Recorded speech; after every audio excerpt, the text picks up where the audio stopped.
இதுதான் நம்ம மைண்டுன்னு வச்சுங்களேன். இந்த வாட்டர் தான் நம்ம மைண்ட்னா, every thought from people is like this.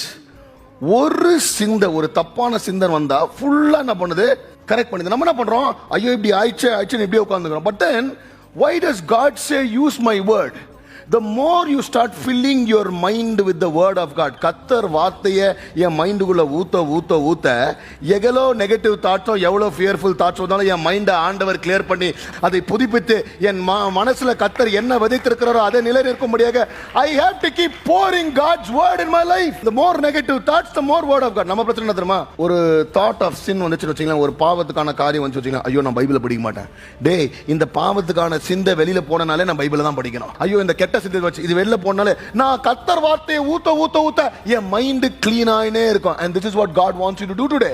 Every time there's a drop of something bad, சாத்தான் வேலையே வந்து ஒவ்வொரு டைமும் ஒரு டிராப்பை போட்டு போயிடுவான். ஆனா நம்ம என்ன பண்ணோம், நார்மலா கொஞ்சம் ஹார்லிக்ஸ் குடிச்சா ஜுரம் அடிக்கும் போது இன்னும் கொஞ்சம் ஹார்லிக்ஸ் குடிக்கணும். அந்த மாதிரி தான் நார்மலா நான் ஒரு சாப்டர் படிச்சா நான் இன்னும் தப்பு பண்ணும் போது இன்னும் கொஞ்சம் எக்ஸ்ட்ராவா நான் பைபிள் படிச்சாதான் அது வெளியில போய் கர்த்தர் என்னை சுத்திகரிப்பார்.